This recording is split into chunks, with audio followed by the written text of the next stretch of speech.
والأموات أن الله إذا غشاهم برحمته ومغفرته يسكنهم الجنة وإلى حضرة النبي محمد المصطفى رسول الله صلى الله عليه وسلم. الفاتحة. أعوذ بالله من الشيطان الرجيم. بسم الله الرحمن الرحيم. الحمد لله رب العالمين الرحمن الرحيم مالك يوم الدين إياك نعبد وإياك نستعين اهدنا الصراط المستقيم صراط الذين أنعمت عليهم غير المغضوب عليهم ولا الضالين آمين. بسم الله الرحمن الرحيم. اللهم إنا نسألك علما نافعا ونسألك عملا متقبلا. اللهم زدنا علما وارزقنا فهما. اللهم فقهنا في الدين وعلمنا تعويل. اللهم فقهنا في الدين وعلمنا تعويل. اللهم فقهنا في الدين وعلمنا تعويل. سبحانك لا علم لنا إلا ما علمتنا إنك أنت العليم الحكيم. إنك أنت العليم الحكيم. رب اشرح لي صدري ويسر لي أمري واحلل عقدة من لساني يفقهوا قولي. أما بعد. الحمد لله وشكر الله والصلاة والسلام على رسول الله محمد بن عبد الله وعلى آله وصحبه ومن والاه. ولا حول ولا قوة إلا بالله. ولا حول ولا قوة إلا بالله. ولا حول ولا قوة إلا بالله العلي العظيم. Alhamdulillah, kita sudah masuk fasal yang yang baru, melenyapkan takut terhadap makhluk. Untuk orang-orang yang sudah pun dijentik hati untuk fokus kepada Allah, tidak takut kepada makhluk. Yang banyak orang takut makhluk yang tidak nampak tiba-tiba nampak, itulah hantu-hantu. Takut. Macam mana nak takut pada Allah kalau takut pada pocong yang melompat-lompat aja? Sering saya sebut, apa yang pocong boleh lakukan selain daripada lompat-lompat? Pontianak apa yang dia boleh lakukan selain daripada mengilai? Apa nak takut? Yang nampak pun takut juga. Siapa? Bos. Ini penyakit orang-orang office. Bukan semualah. Ada ramai juga orang office yang baik, tapi ramai orang tikam teman sendiri dari belakang bila kerja office. Bila dia buat salah, dia cari alasan dengan bos dia. Ini banyak orang-orang office yang menipu bos. Tipu. Sedangkan hadis Nabi sallallahu alaihi wasallam ada menyebut, maksud hadis itu, apabila seseorang itu menipu, malaikat akan lari jauh daripadanya kerana busuknya bau tipu itu. Dia alasan atas alasan, alasan atas alasan. Dia macam gali lubang, timbus lubang, gali lubang, timbus lubang, macam hutang lah gitu kan. Sama juga dengan bohong lah. Nak tutup bohong ni dengan bohong yang lain, tutup bohong ni dengan bohong yang lain. Ini melenyapkan takut terhadap makhluk. Kita takut kepada apa? Allah saja. Takut pada Allah saja. Sebab itu sebelum ini saya ada menyatakan, siapa yang takut pada Allah, benar-benar beriman kepada Allah dan betul-betul menuju kepada jalan Allah, itulah orang yang beriman. Orang yang beriman Muslim, dan beriman Muslim ni di luaran, iman ni dalaman. Apabila orang Muslim dan orang beriman ini digabungkan, keislaman dan keimanan itu bersama-sama, dia akan jadi pekerja yang terbaik, dia akan jadi peniaga yang terbaik, dia akan menjadi bos yang terbaik, antara yang terbaik jikalau tidak terbaik. Yang terbaik itu adalah Rasulullah SAW. Jadi ini fasal yang baru sebelum kita masuk bulan Ramadan. Bulan Ramadan insya-Allah akan diteruskan juga. Zuhur akan diteruskan, Maghrib tidak teruskan. Semalam penutup, bukan penutup, penangguhan. Hari Sabtu ini kuliah fiqh juga yang terakhir sebelum bulan Ramadan. Kemudian insya-Allah bila masuk selepas bulan Ramadan akan diteruskan. Tapi kuliah Zuhur tetap akan diteruskan. Kuliah Zuhur tetap akan diteruskan. Qala sahibul kitab al-Imam Al-Habib Abdullah Al-Haddad rahimahullah taala wa radhiyallahu anhu, telah berkata Al-Habib Abdullah Al-Haddad di dalam kitabnya ini, wajtahid ayyuhal murid fi tanzihi qalbik min khawfil khalq wa min at-tama'i fihim fa inna dhalika yahmilu ala sukuti ala al-batil wa ala al-mudahanati fid din wa ala tarkil amri bil ma'ruf wan nahyi 'anil munkar wa kafa bihi dhullan li sahibihi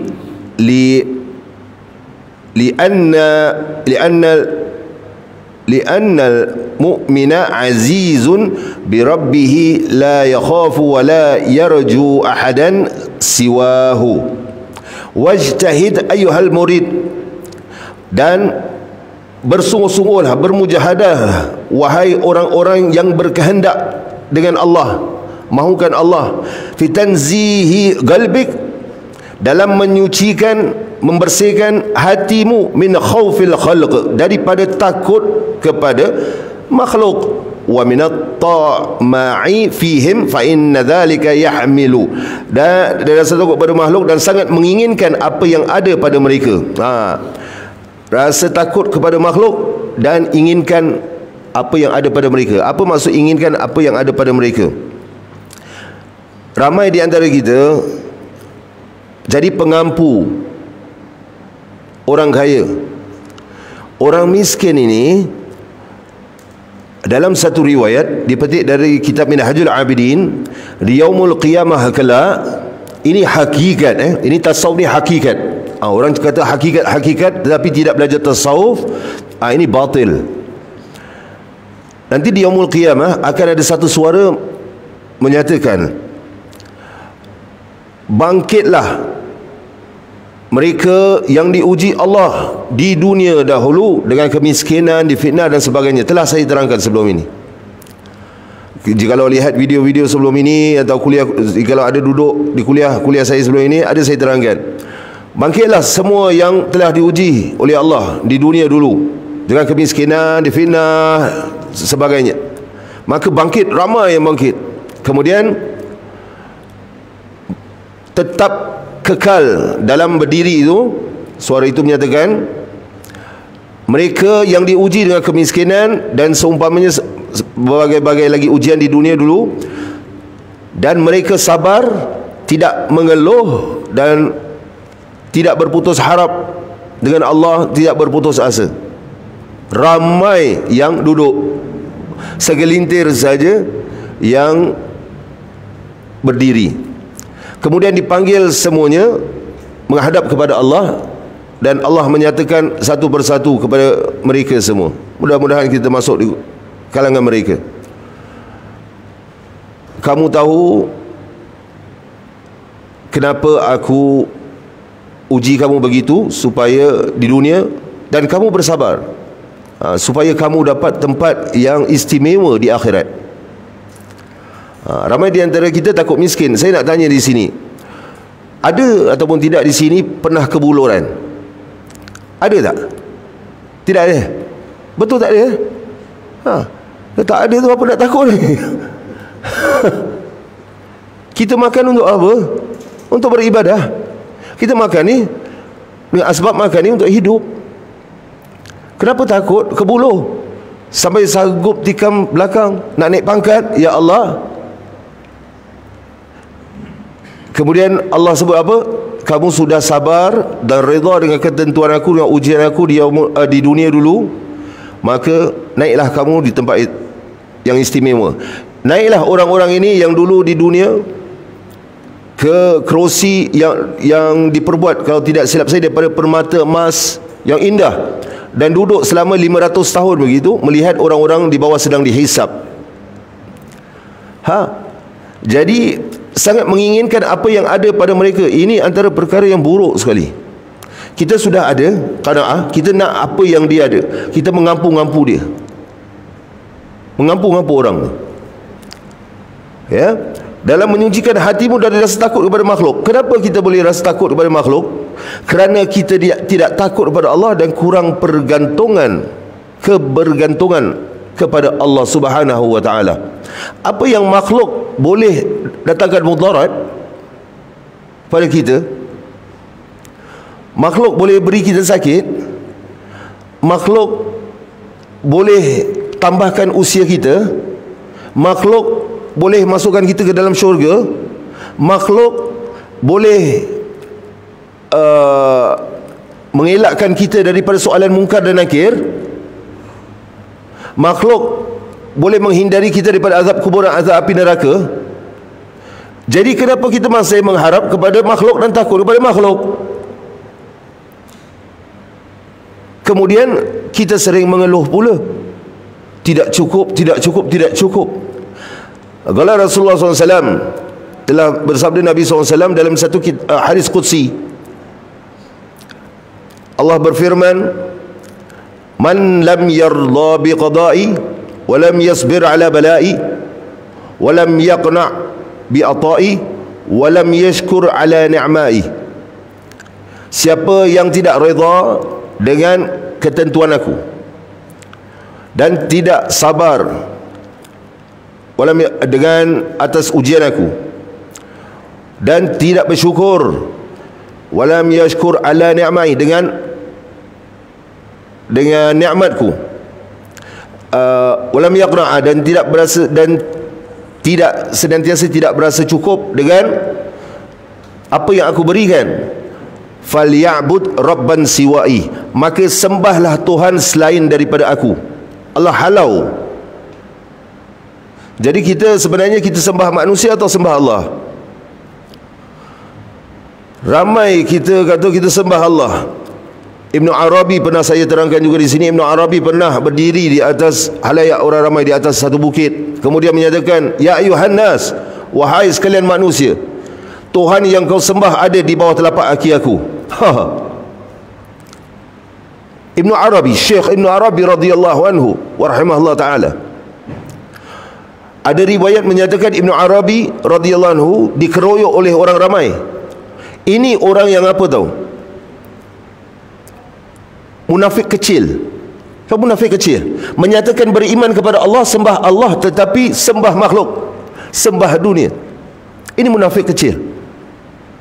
Mulut saja Allah, hati tidak Allah. Sedang hati ini dibawa menuju yaumul qiyamah. Ada satu malaikat yang akan mencatat, menilik, memerhatikan hati kita ni. Sebab itu Allah sebut apa? Nabi SAW sebut apa? Inna Allah yanzuru ila suwarikum walakin yanzuru ila qulubikum wa niyatikum. Sesungguhnya Allah tidak memandang luaran kamu, tapi Allah memandang hati-hati kamu dan niat-niat kamu. Hati masih lagi dunia, hati masih lagi makhluk, mengharapkan makhluk. Jadi apabila riwayat ini dia dikeroyok oleh orang ramai. Ada riwayat menyatakan mati dikeroyok Ibn Arabi, ada yang menyatakan diselamatkan oleh seorang ulama juga. Kemudian orang-orang ini semua menggali tempat yang dikatakan itu ada Tuhan kamu yang kamu sembah. Apa yang didapati? Jongkong-jongkong emas. Jongkong-jongkong emas. Itulah orang-orang yang cintakan dunia, dapat emas berebut-rebut. Ibn Abbas radhiyallahu anhumah ada dalam satu riwayat menyatakan ramai orang di yaumul qiyamah yang datang dengan ibadah yang besar, yang banyak sekali.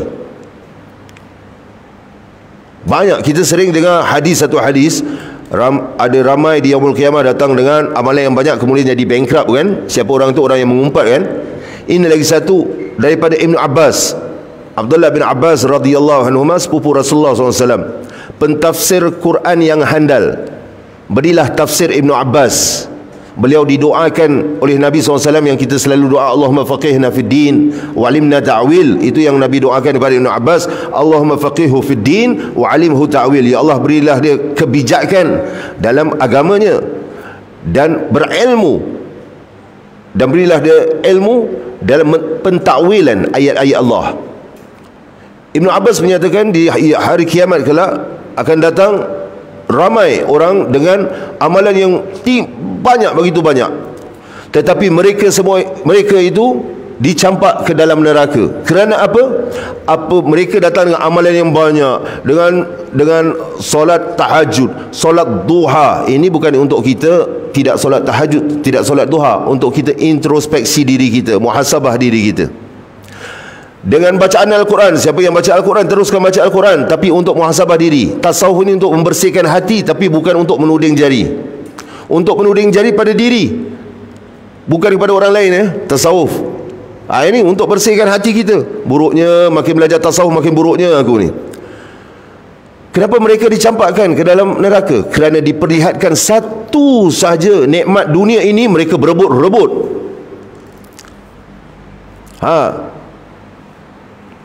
Kita bayangkan, kita ni ahli masjid, kaki masjid, belajar kuliah tasawuf, kitab Al-Hikam, kitab Ihya Ulumuddin. Kemudian tiba-tiba di Mustafa Center ada sale Toshiba bagus ni brand. Samsung TV 48 inci, engkau bapunya besar. Saya main hentam je, saya pun tak tahu berapa besar 48, tapi besar agaknya tu, 20 lebih je dah besar kan. 48 inci, harga 995. Berebut orang. Pak Haji pun berebut. Antaranya. Contoh semasa jadi orang tahu. Berebut tak? Berebut. Waktu apa? Maghrib. Antara Maghrib dan Isyak. Baru itu je. Berebut. Pergi seafood, kita belajar jaga perut. Kerana banyak makan, tidak ada tempat yang paling Allah murka. Nabi SAW ada sebut, daripada tempat yang paling Allah murka selain daripada perut yang syarat dengan makanan yang haba. Haram memang tak boleh lah, biar betul korang. Yang halal, tempat yang paling Allah murka ialah perut yang syarat dengan makanan yang halal. Ni bulan puasa nak dekat ni.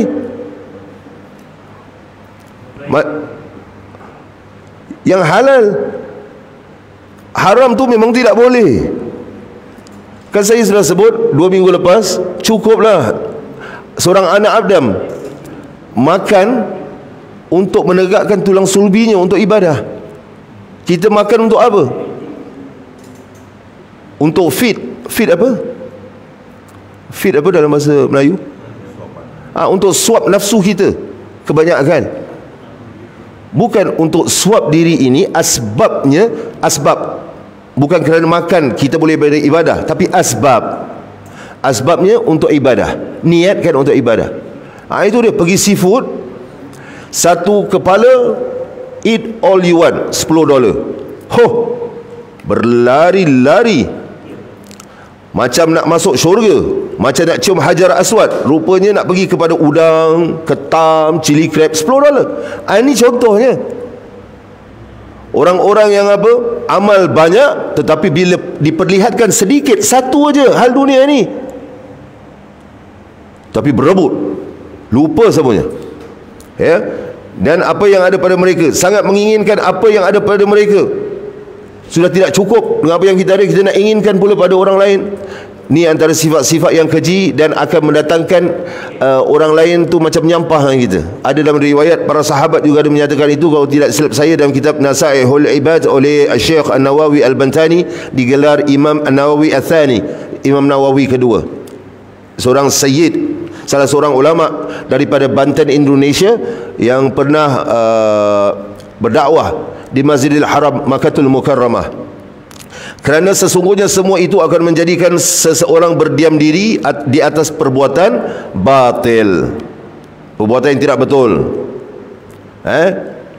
Takut pada makhluk, perbuatan yang tidak betul, banyak sangat contoh.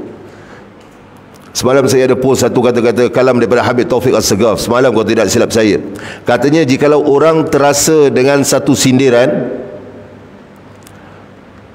itulah orang rasa tersindir dengan satu nasihat. Maksud Habib Taufik itulah nasihat yang sebenar-benarnya. Kerana apa? Kerana tempat yang sakit itu akan rasa pedih jikalau diletakkan obat. Ada luka, kita letak obat, pedih ataupun tidak, tapi nak baik kan, asbab obat itu kan, akan rasa pedih. Jadi siapa yang terasa, termasuklah orang daripada jabatan agama, termasuklah daripada mana-mana, jabatan pemerintah mana, kalau terasa, itulah obat.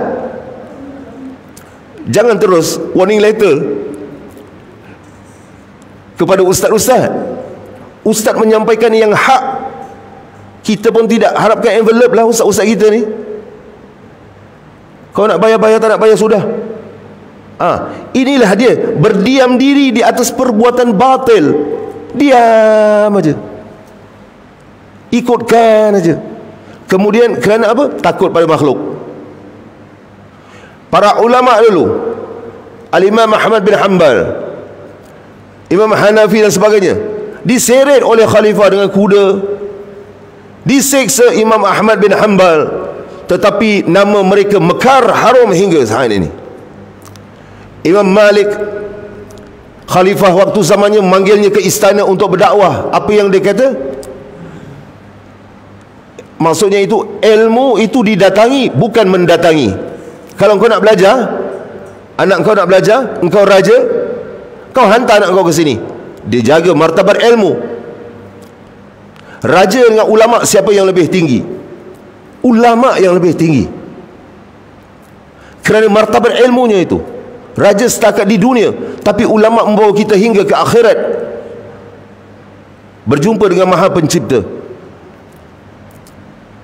Raja tidak akan jawab untuk kita, dia akan jawab tanggungjawabnya, apa yang telah dia lakukan dengan pemerintahannya. Tetapi ulama boleh memberi syafaat di yaumul qiyamah. Tapi syafaat yang paling agung ialah syafaat Rasulullah SAW, syafaatul uzma. Ulama menunjukkan jalan ke syurga. Ulama itu lain cerita. Kemudian orang yang takut kepada makhluk ini, dia akan berdiam diri atas perbuatan batil. Penjilatan dalam beragama. Penjilatan dalam beragama, faham? Penjilatan dalam agama. Pengampu orang kaya, bermuka-muka di hadapan pemerintah, menjilat-jilat agama. Ini termasuk orang-orang yang dilaknat. Meninggalkan perintah berbuat baik dan mencegah kemungkaran. Sedangkan Allah sebut dalam Al-Quran, wal mu'minuna wal mu'minat ba'duhum awliya'u ba'd ya'muruna bil ma'ruf wa yanhauna 'anil munkar. Orang-orang lelaki dan wanita yang beriman saling bahu-membahu, tolong-menolong dalam senantiasa mencegah kemungkaran, mengajak kepada kebaikan dan mencegah kemungkaran. Tidak dengan tenaga, dengan kata-kata pun boleh. Itu dia. Cukuplah itu sebagai kehinaan bagi penyandang sifat ini. Sebab seorang yang beriman menjadi mulia dengan Tuhannya, tidak takut dan tidak berharap selain kepada Allah. Kita nak jadi penjilat, ataupun kita nak muka-muka depan pemerintah. Bukan pemerintah saja, bukan kata pemerintah Singapura lah, mana-mana sajalah. Ni saya umum, jangan korang aim pula orang-orang Singapura ni. Mana-mana saja, siapa yang menonton ni di mana-mana saja, bermuka-muka di hadapan. Allah ada sebut, Nabi SAW ada sebut, orang-orang begini di yaumul qiyamah kelak, Allah kata apa? Kau cari orang yang dulu kau bermuka-muka, kau carikan dengan dia dan kau minta dia pahala. Orang boleh kasih pahala pada kita tak? Orang boleh ampunkan dosa kita ataupun tidak? Cari orang itu, Allah serahkan urusan dia kepada orang itu, dan orang itu akan menjadi jijik di dunia dan juga di akhirat. Na'udzubillah min dzalik. Qala Rasulullah SAW, ala inna ad-dunya mal'unah wa mal'un ma fiha. Ketahuilah sesungguhnya dunia ini dilaknat. Saya ulang sekali lagi, dan dilaknatlah segala apa yang ada di dalamnya. Orang pengejar-pengejar dunia ini, illa kecuali zikrullah wa ma walah, kecuali orang-orang yang berzikir kepada Allah dan seumpamanya, wa alim atau muta'alim, atau orang yang mengajar ilmu agama ikhlas kerana Allah, dan orang-orang yang belajar ilmu agama ikhlas untuk menuju kepada Allah melalui Rasulullah sallallahu alaihi wasallam. Ikutlah contoh Rasulullah SAW, tidak gentar, tidak takut. Di offer, Muhammad, kau nak apa saja, kita boleh beri kau wanita kalau kau mau wanita, kita boleh beri kau kekayaan jika kau mau kekayaan. Satu hari kita sembah Tuhan kau, satu hari engkau sembah Tuhan kita. Lakum dinukum waliyadin. Untuk kamu agamamu, untuk aku agama aku. Nabi tidak mengharapkan kepada Allah. Laqad kana lakum fi Rasulillahi uswatun hasanah. Sesungguhnya, dan sesungguh, laqad ini inna, sesungguhnya, laqad aqad, lagi kuat. Sesungguhnya pada diri Nabi SAW itu adalah contoh suri tauladan, ikutan yang terbaik. Nak ikut Rasulullah SAW, para ulama yang muhakkikin, ataupun yang sebaliknya. Itu kita tanya diri kita sendirilah. Akhir sekali saya di bulan Ramadan, akan masuk bulan Ramadan. Sebelum masuk bulan Ramadan ini, banyak bermaafan, jangan putuskan silaturahim. Pastinya ramai yang diuji. Ni saya masuk sikit bab bulan Ramadan sebelum masuk bulan Ramadan ni, kerana mengikut hadis Nabi SAW, malaikat Jibril telah mendoakan dan Nabi SAW mengaminkan. Maksud malaikat Jibril ni, syaqiyya abdun, celakalah seorang hamba itu, dia masuk dalam bulan Ramadan dan dia keluar daripada bulan Ramadan tanpa mendapat keampunan Allah. Kul, katakan ya Muhammad, amin. Nabi SAW pun kata amin. Jadi di bulan Ramadan ini bulan orang yang meminta ampun kepada Allah dan diampuni dosanya. Keluar daripada bulan Ramadan itu diampuni dosanya, kecuali 4 orang. Orang yang minum arak, orang yang derhaka terhadap orang tua, minta ampun maaf kepada orang tua kita, orang yang memutuskan silaturahim. Memutuskan silaturahim ni bukan kata aku putus saudara dengan kau, bukan. Dia bergaduh kemudian dia pergi tanpa bertegur sapa, tidak minta maaf pun.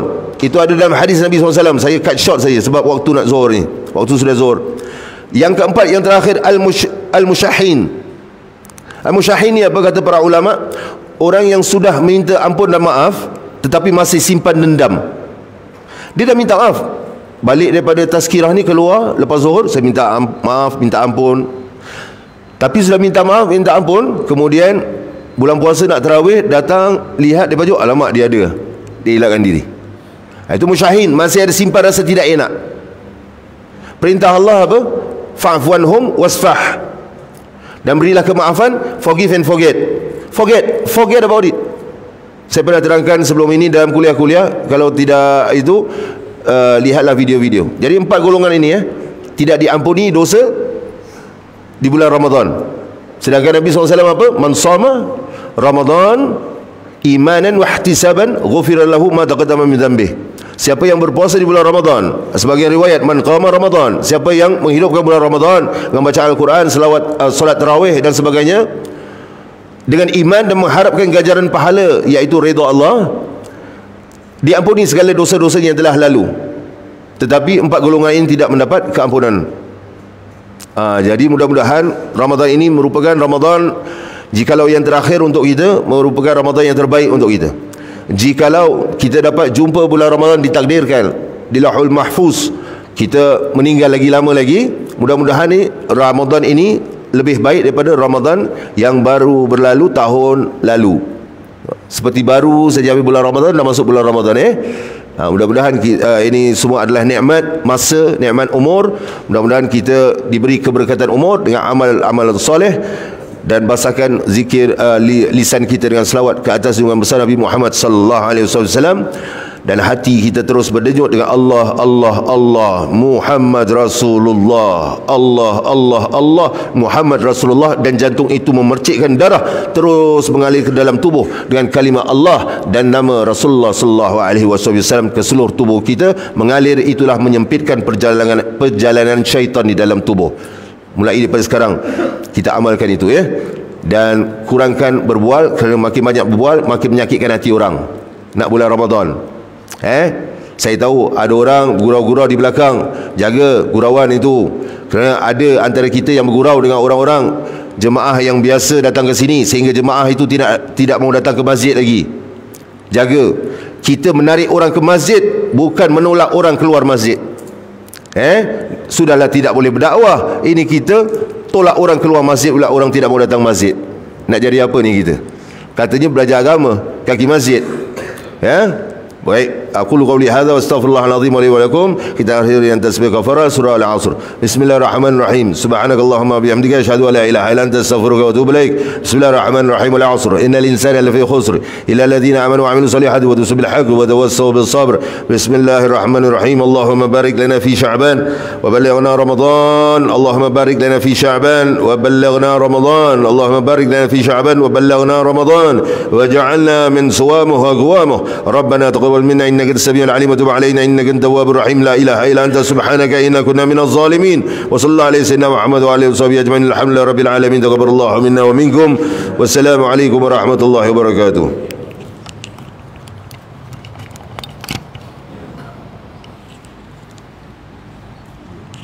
شكرا.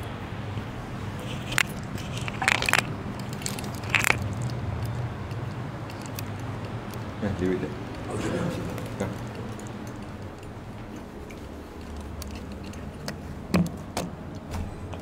Boleh tak ni?